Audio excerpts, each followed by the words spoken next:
بسم اللہ الرحمن الرحیم۔ ناظرین کرام، آج ہم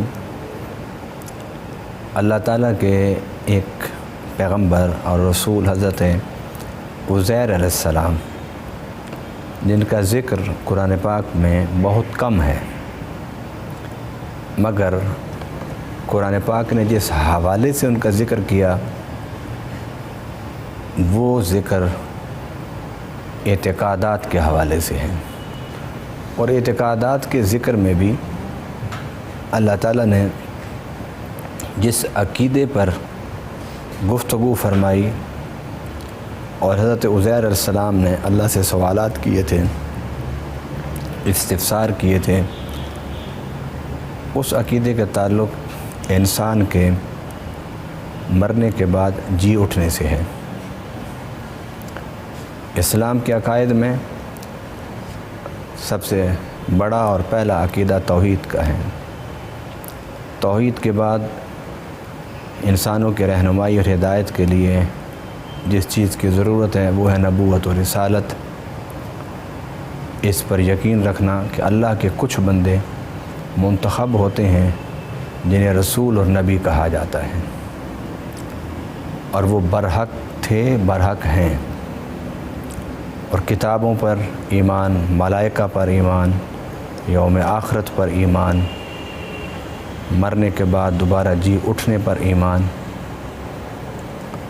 اور ہر چیز اللہ کی طرف سے ہونے کا یقین، یہ اسلام کے بنیادی عقائد ہیں جن کا ذکر ہر نبی نے اپنی کتاب میں، اپنے مصحف میں، اپنے صحیفہ میں کیا۔ حضرت عزیر علیہ السلام اپنی سواری پر بیٹھے ہوئے تشریف لے جا رہے تھے کہ آپ کا گزر ایک ایسی بستی پر ہوا کہ جس بستی کی چھتیں زمین بوس ہو چکی تھیں۔ قرآن کہتا ہے او کالذی مر علی قریۃ وہی خاویۃ علی عروشہا، کہ ان کا گزر ایک بستی پر ہوا جو برباد ہو چکی تھی، جو تباہ ہو چکی تھیں، جن کی چھتیں زمین بوس ہو چکی تھیں۔ تباہی، بربادی اور ویرانی کا ایک منظر پیش کر رہی تھی وہ بستی۔ تو حضرت عزیر علیہ السلام کی زبان سے اچانک یہ جملہ نکلا، انا یحیی ھذہ اللہ بعد موتہا، کیا اللہ تعالیٰ اس بستی کو برباد اور تباہ ہونے کے بعد دوبارہ زندہ کر سکے گا اور یہ بستی آباد ہوگی؟ بڑے تعجب سے حضرت عزیر علیہ السلام نے یہ جملے ارشاد فرمائے۔ اللہ اکبر۔ غالباً جب انہوں نے بستی کی تباہی اور بربادی کو دیکھا تو انہوں نے یہ جملہ کہا، ورنہ یہ کیسے ہو سکتا تھا کہ کوئی نبی اور رسول ہو اور پھر اسے اللہ کی قدرت، اس کی طاقت کا یقین نہ ہو۔ یہ جو نسیان بعض دفعہ انبیاء کرام پر ہوتا ہے، اس نسیان کا مقصد بھی بھولے ہوئوں کو اپنا سبق یاد کرانا ہوتا ہے۔ سبحان اللہ، انبیاء کا نسیان بھی کتنا بابرکت ہوتا ہے کہ جو راہ گم کردہ لوگ ہوتے ہیں ان کو ہدایت کا راستہ مل جاتا ہے۔ تو آپ جا رہے تھے تو آپ اپنی سواری سے اترے، آپ کے ساتھ دو چیزیں تھیں، پانی تھا اور کھانا تھا۔ آپ اترے اور آپ نے اپنی سواری کو قریبی باندھ دیا اور ایک درخت کے نیچے آپ سو گئے۔ بس آپ ادھر سوئے تو اللہ تعالیٰ ارشاد فرماتا ہے فَأَمَاتَهُ اللَّهُ مِئَةَ عَامٍ ثُمَّ بَعَثَهُ، تو اللہ تعالیٰ نے انہیں 100 سال سلائے رکھا، 100 سال سلائے رکھا۔ قرآن نے اس لفظ کو لفظ موت سے تعبیر کیا، کیونکہ نیند بھی موت کی اقسام میں سے ایک قسم ہے۔ اس لیے نبی پاک صلی اللہ علیہ وسلم ارشاد فرماتے تھے الحمدللہ الذی احیانا بعد ما اماتنا والیہ النشور، تمام تعریفیں اللہ کے لیے ہیں جس نے مجھے مارنے کے بعد دوبارہ زندہ کر دیا اور اسی کی طرف پلٹ کے جانا ہے۔ یہ حضور بیدار ہونے پر پڑھا کرتے تھے اور اپنی امت اور صحابہ کو اس کی تلقین فرمایا کرتے تھے۔ زندہ کر دیا مارنے کے بعد، نیند کو موت قرار دیا۔ تو یہاں ترجمہ کرنے والے مترجمین نے 2 ترجمے کیے، فَأَمَاتَهُ اللَّهُ مِئَةَ عَامٍ، اللہ تعالیٰ نے انہیں 100 سال سلائے رکھا، یا اس کا معنی یہ کہ اللہ تعالیٰ نے انہیں 100 سال کے لیے موت کی آغوش میں سلائے رکھا، پھر اس کے بعد دوبارہ زندہ کر دیا۔ قرآن پاک میں اللہ تعالیٰ فرماتا ہے کہ جب وہ بیدار ہوئے تو رب نے پوچھا کم لبست، کتنا عرصہ سوئے؟ قال لبست یوما او بعد یوم، تو حضرت عزیر علیہ السلام نے عرض کی یا اللہ میں 1 دن یا آدھا دن میں یہاں سویا ہوں، 1 دن یا آدھا دن۔ وہ اس لیے کہ جب آپ لیٹے تھے تو سورج طلوع ہو چکا تھا اور عروج کی طرف جا رہا تھا، اپنے منزل چڑھتا جا رہا تھا، آگے بڑھتا جا رہا تھا، اور جب آپ سو کر اٹھے تو اس وقت سورج غروب کے قریب تھا، ڈھلا ہوا تھا۔ تو آپ نے سوچا کہ میں جب سویا تھا تو ابھی سورج چڑھ رہا تھا، اب اٹھا ہوں تو سورج ڈھلا ہوا ہے، تو 1 دن یا آدھا دن۔ جب حضرت عزیر علیہ السلام نے یہ کہا تو رب العالمین نے فرمایا بل لبست 100 عام، اے میرے نبی 1 دن یا آدھا دن تم نہیں یہاں سوئے، نہ ٹھہرے، 100 سال تم سوئے رہے اور 100 سال کے بعد اب تم اٹھے ہو۔ اب حضرت عزیر علیہ السلام ورطہ حیرت میں ڈوب گئے، آثار اور اطناف اور احوال کو دیکھتے تو وہ نہیں لگتے تھے کہ 100 سال گزر گئے ہوں۔ جب اللہ کے حکم کو دیکھا تو پھر اس کے فرمان کو سنا، ارشاد کو، تو پھر نبی نہیں مانے گا تو کون مانے گا پھر؟ مگر آپ کی جو حیرت تھی رب نے اس کو دیکھ لیا اور فرمایا فانظر الی طعامک و شرابک لم یتسنہ، جب انہوں نے اپنے کھانے کو دیکھا، اپنے پانی کو دیکھا تو اس میں ابھی بو بھی نہیں پیدا ہوئی تھی۔ 100 سال گزر جائے کھانے پر اور پانی پر، نہ وہ خشک ہو، نہ کھانے میں بو پیدا ہو، یہ کیسے ہو سکتا ہے؟ لیکن مان اللہ تعالیٰ نے فرمایا وانظر الی حمارک، اور دیکھ تو اپنے گدھے کو دیکھ تو اپنے۔ تو حضرت عزیر علیہ السلام نے اپنے گدھے کو دیکھا جس کی ہڈیاں تک بھی سلامت نہیں تھیں، ہڈیاں تک بھی سلامت نہیں تھیں، اس کی ہڈیاں بھی مٹی ہو گئی تھیں، مٹی میں گھل گئی تھیں، کیونکہ جب جاندار کوئی مرتا ہے تو پہلے اس کی جلد پھٹتی ہے، پھر اس کا گوشت گھلتا ہے، پھر آخر میں جا کر اس کی ہڈیاں جو ہیں وہ بوسیدہ ہوتی ہیں اور مٹی سے مٹی ہونا شروع ہو جاتی ہیں۔ اب آپ اپنے گدھے کو دیکھتے ہیں تو لگتا کہ بہت وقت گزر گیا ہے، جب آپ نے اپنے کھانے کو اور پینے کو دیکھا تو اس میں ایسے لگتا تھا کہ ابھی کوئی وقت ہی نہیں گزرا، اتنے ہی گزرا ہے جس طرح حضرت عزیر علیہ السلام نے اٹھتے ہی فرمایا یوم او بعد یوم، پورا دن یا کچھ دن کا حصہ۔ اب یہ قرآن پاک اس مقام پر جب حضرت عزیر علیہ السلام کو لے آیا تو اب حضرت عزیر علیہ السلام نے دیکھ لیا رب کی قدرت کو، قدرت پر پہلے بھی یقین تھا لیکن اب جو رب کی قدرت تھی اس کو دیکھ لیا کہ رب جو چاہے کر سکتا ہے۔ مجھے 100 سال سلائے رکھا، اس نے چاہا کہ کھانا اور پانی میں بدبو نہ پیدا ہو تو وہ تر و تازہ ہیں،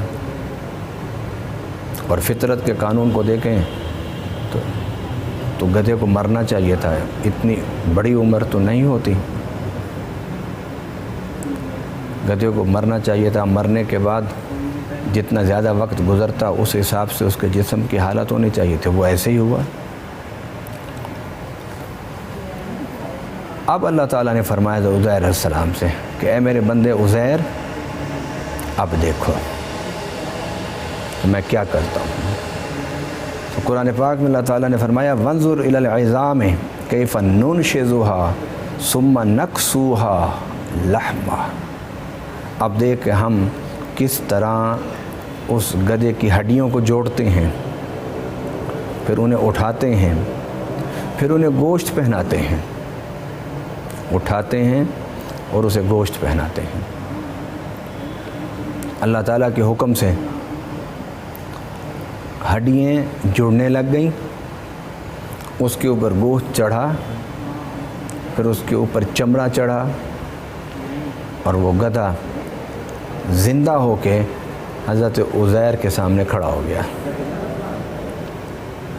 وَلِنَجْعَلَكَ آیَةً لِلنَّاسِ، کہ ہم نے اس گدھے کو لوگوں کے لیے ایک نشانی بنا دی، نشانی بنا دی۔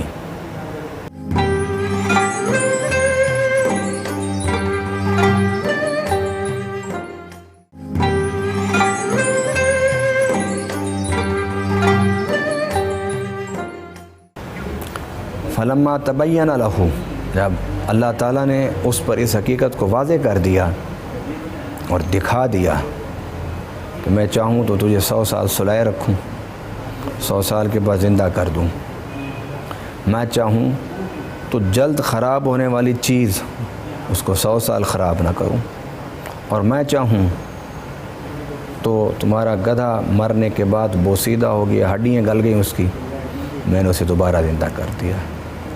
جب اللہ نے یہ حقیقتیں ان پر آشکارا کر دیں، یاد رکھی اس بات کو کہ یقین تھا انہیں، مگر اللہ تعالیٰ نے ان حقیقتوں کو آشکارا نہیں کیا تھا، اب آشکارا کر دیا اللہ تعالیٰ نے حضرت عزیر علیہ السلام پر۔ قال، وہ بولے ان الاعلم اعلم، میں جان گیا،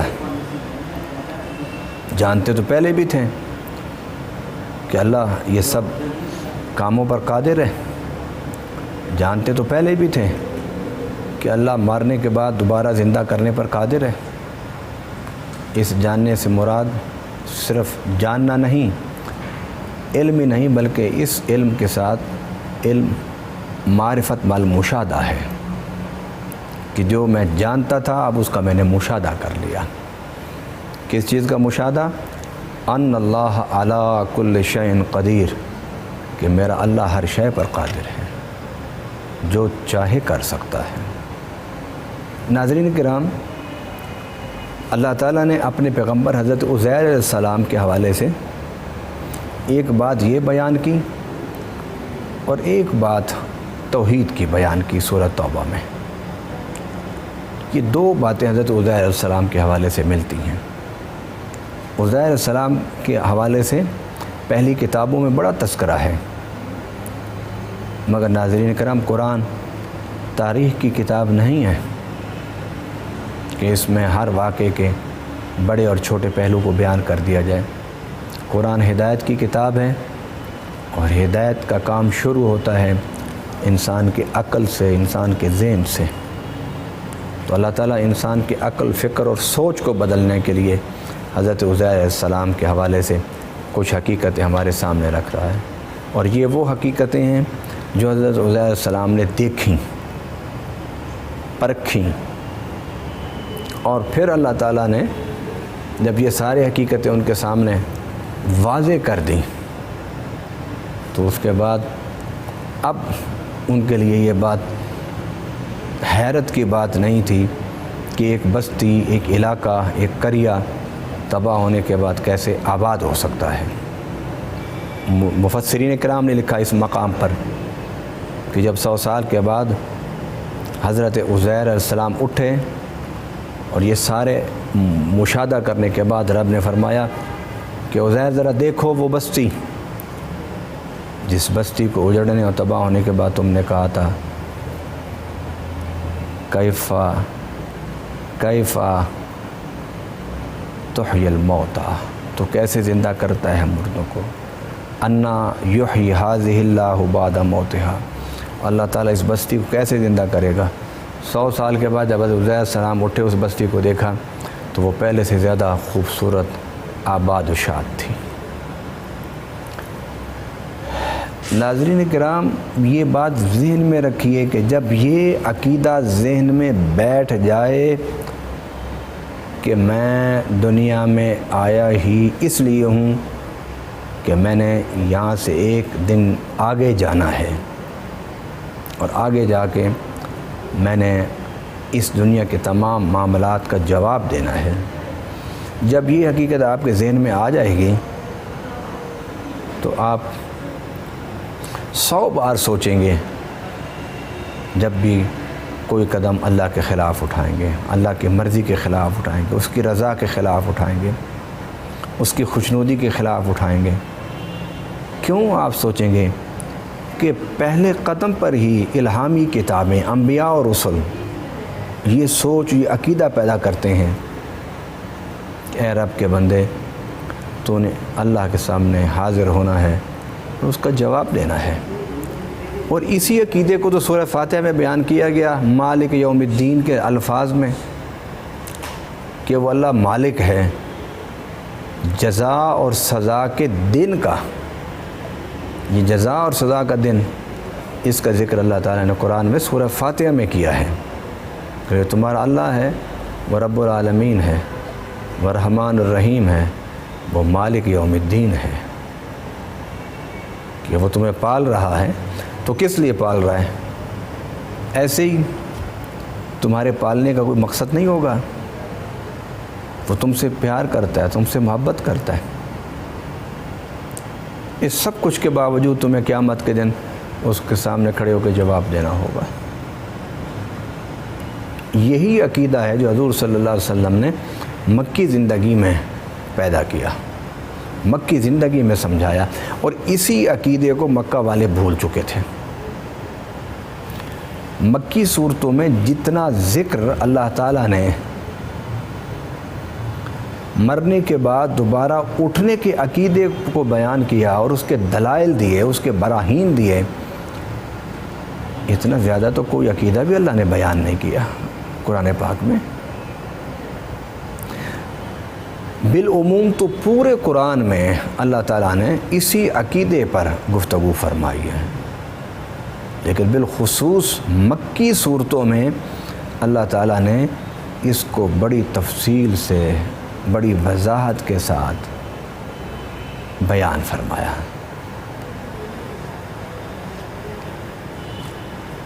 اور قرآن پاک میں اللہ تعالیٰ نے سورہ بقرہ پہلے پارے میں فرمایا کیف تکفرون باللہ وکنتم امواتا فاحیاکم ثم یمیتکم ثم یحییکم، تم اللہ کا انکار کیسے کرتے ہو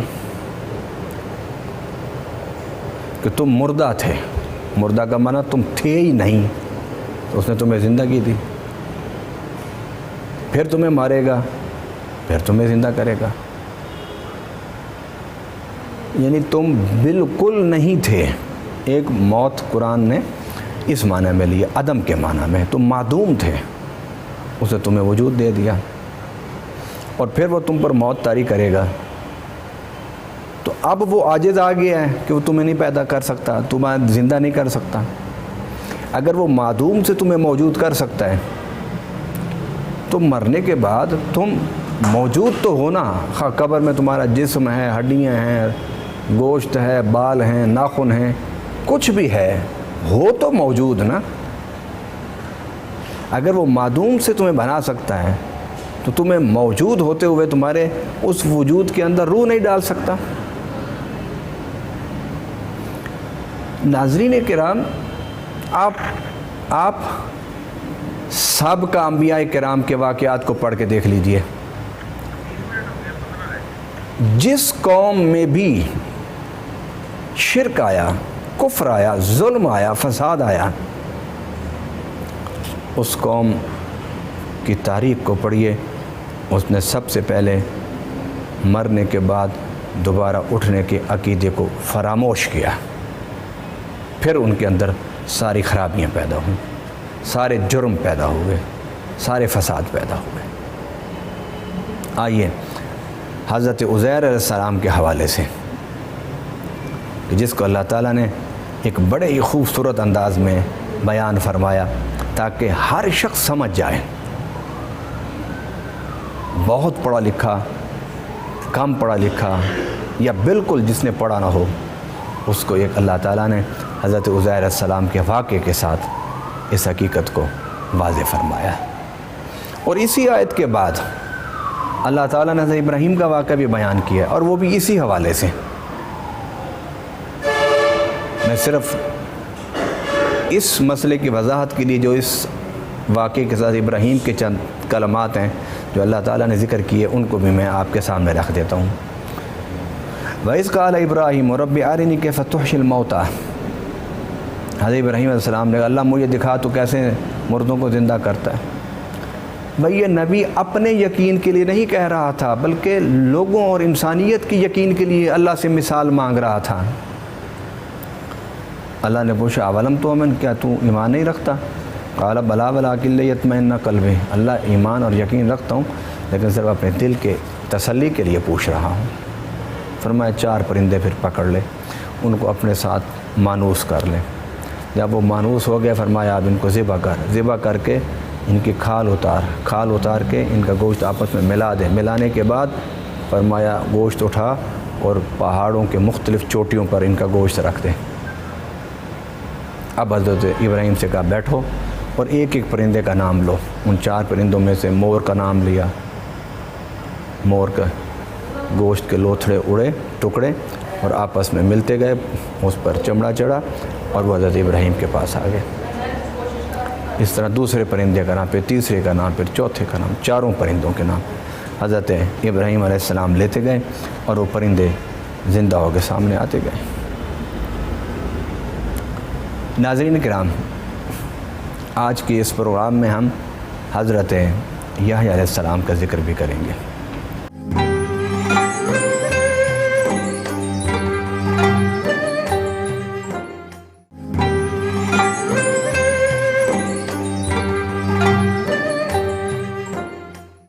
ناظرین کرام، آج ہم اس پروگرام میں حضرت یحییٰ علیہ السلام کا ذکر کریں گے۔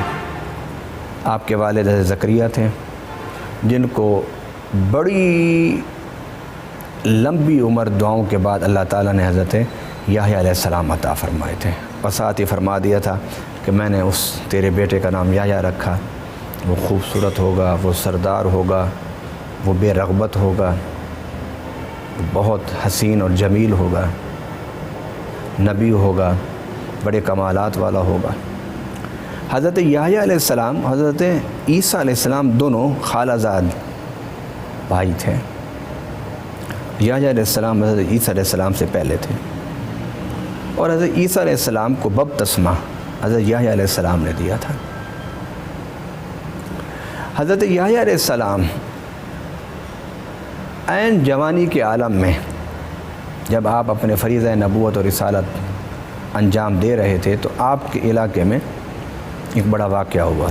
وہ واقعہ یہ تھا کہ بادشاہ ایک ایسی عورت پر عاشق ہو گیا جس کے ساتھ اس کا فوری شادی کرنا حلال نہیں تھا۔ اس کی 2 روایتیں، ان میں سے جو سکہ روایت ہے وہ یہ ہے کہ وہ عورت ابھی کسی کی عدت میں تھی، اور بادشاہ اپنے عشق و محبت سے مجبور ہو کر اس سے شادی کرنا چاہتا تھا عدت کے اندر۔ تو اس نے حضرت یحییٰ علیہ السلام کا کوئی بڑا مقام تھا، حضرت زکریہ کے بیٹے تھے، انبیاء بنی اسرائیل میں سے تھے، سلیمان کی اولاد میں سے تھے آپ، بڑا مقام تھا آپ کا۔ اس نے فتویٰ لیا تو آپ نے فرمایا کہ تم ابھی نہیں شادی کر سکتے، وقت گزرنے دو، عدت پوری ہونے دو، پھر شادی کرنا، اور اگر تم نے اس حالت میں شادی کی تو یہ حرام کام ہوگا۔ اب بادشاہ اور اس کی جو محبوبہ تھی ان دونوں کے درمیان حالات تھوڑے سے کشیدہ ہو گئے۔ تو بادشاہ نے اپنی محبوبہ سے پوچھا کہ تم مجھ سے کیوں روٹھی رہتی ہو؟ اس نے کہا کہ اس لیے کہ تم شادی کو لیٹ کر رہے ہو۔ اس نے کہا شادی تو لیٹ اس لیے کر رہا ہوں کہ حضرت یحییٰ کا فتویٰ یہ ہے کہ شادی نہیں کر سکتے ہم اس حالت میں۔ اس نے کہا کہ اگر تم مجھ سے سچی محبت ہے تمہیں ابھی شادی کرنا ہوگی۔ تو بادشاہ تیار ہو گیا۔ تو اس عورت نے حضرت یحییٰ علیہ السلام کے حوالے سے کہا کہ میری خواہش ہے کہ جب تم پہلی رات مجھے ملو آ کر تو اس فتویٰ دینے والے یحییٰ کا سر میں تحفے میں لینا چاہتی ہوں۔ تو اس بادشاہ کے لیے کیا مشکل ہوتا ہے کسی ایک انسان کو 10 انسانوں کو مار دینا، اس لیے کہ اقتدار کا مذہب ہی الگ ہوتا ہے۔ اقتدار بچانے کے لیے لوگ سب کو تباہ و برباد کر دیتے ہیں۔ ان کے نزدیک سب سے اہم چیز اپنا اقتدار ہوتا ہے۔ تو اس نے حضرت یحییٰ علیہ السلام کا سر کاٹا اور کٹوا کے اسی مدت میں شادی کی جس مدت میں حضرت یحییٰ علیہ السلام نے فتویٰ دیا تھا کہ نہیں کر سکتے تم۔ اس نے شادی کی، اور جب شادی کے بعد جب پہلی رات اپنی اس منکوحہ محبوبہ کے پاس گیا، اس نے کہا کہ میری شرط تھی کہ یحییٰ کا سر ساتھ لاؤ گے۔ تو اس نے یحییٰ علیہ السلام کا سر منگوایا اور اس کے سامنے رکھ دیا، اور وہ دیکھ کے خوش ہوئی۔ بس اس نے جو ہی خوشی کا اظہار کیا، کتابوں میں،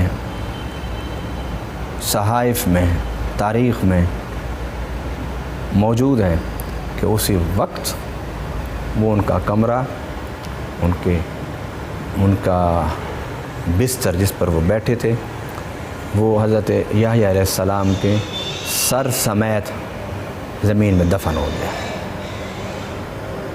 یحییٰ علیہ السلام کی عمر بہت چھوٹی تھی اس وقت کہ جب آپ کو قتل کیا گیا۔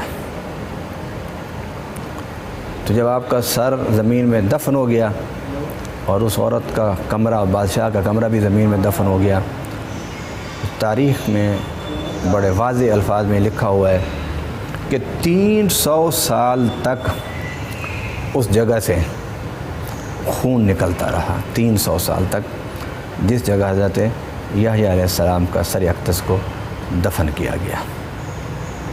حضرت یحییٰ علیہ السلام کا سر اقدس دمشق میں جامع مسجد اموی میں مدفون ہے، اور وہاں پر ہر خاص و عام حضرت یحییٰ علیہ السلام کے سر کے اقدس کو سلام کرتا ہے جا کر۔ ناظرین کرام، اسی جامع اموی میں ایک طرف حضرت خضر علیہ السلام کی چلہ گاہ بھی ہے، اور اسی جامع اموی میں حضرت لوط علیہ السلام کی نشست گاہ بھی ہے۔ اسی جامع اموی کے قبلہ کے سمت میں صلاح الدین ایوبی کی قبر بھی ہے۔ نور الدین زنگی کی قبر بھی جامع مسجد اموی کے قریب ہے۔ ناظرین کرام، جامع اموی میں روایات کے مطابق وہ مینارہ مسیح بھی موجود ہے کہ جس پر حضرت عیسیٰ علیہ السلام نزول فرمائیں گے، کہ جس کا ذکر احادیث مبارکہ میں موجود ہے۔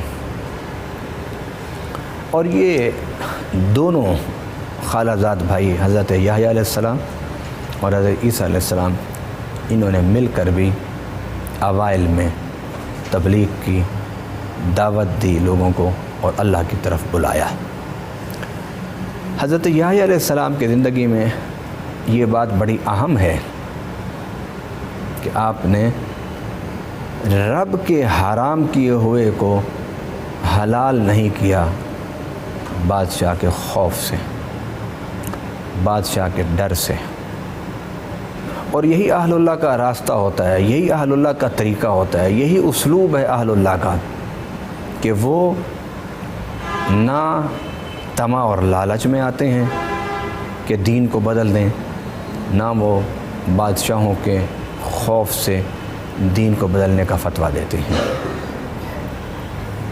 ناظرین کرام، اس مقام پر یہ بتانا بھی بہت ضروری ہے کہ اسی جامع اموی میں جس میں حضرت یحییٰ علیہ السلام کا سر اقدس مدفون ہے، اسی جامع اموی کے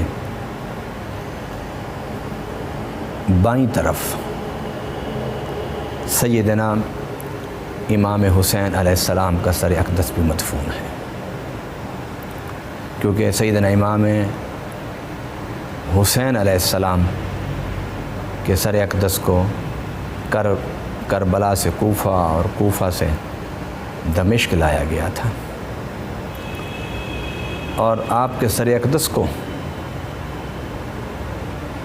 جامع مسجد اموی کے بائیں طرف تدفین کر دی گئی تھی۔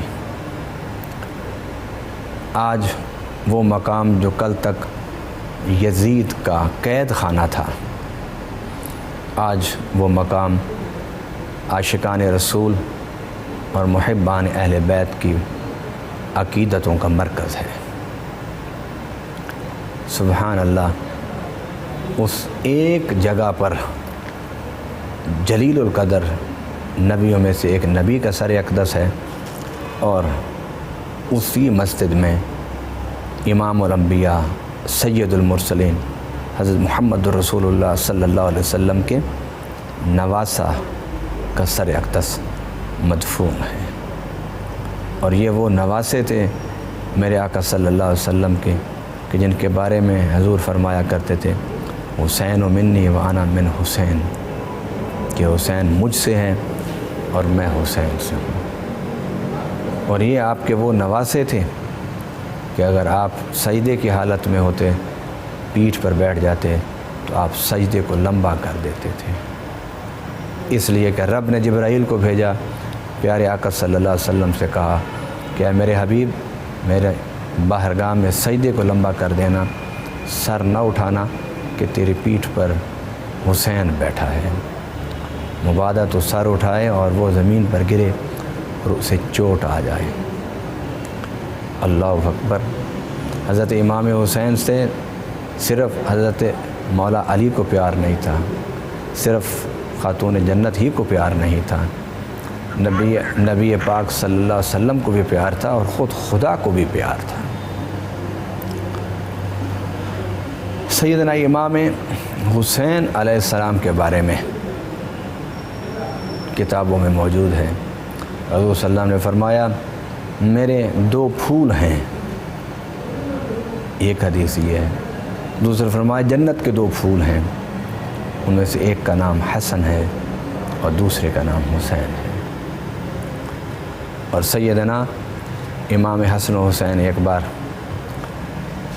بی بی فاطمہ الزہرا سلام اللہ علیہا کے حجرہ سے جمعہ کے دن نہا کر کپڑے پہن کے جب باہر نکلے تو حضور خطبہ ارشاد فرما رہے تھے۔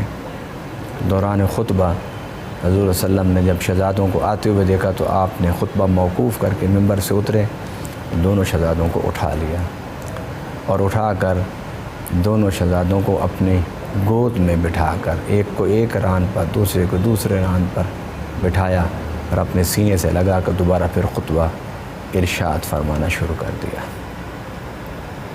دوبارہ پھر خطبہ ارشاد فرمانا شروع کر دیا۔ یہ اللہ تعالیٰ نے مقام دیا سیدنا امام حسن کو اور سیدنا امام حسین کو، اور یہ دونوں شہزادے تھے، حضرت یحییٰ علیہ السلام اور حضرت حسین علیہ السلام، یہ دونوں شہزادے تھے۔ یہ دونوں چمنستان نبوت اور رسالت کے پھول تھے۔ حضرت یحییٰ علیہ السلام بڑی دعاؤں کے بعد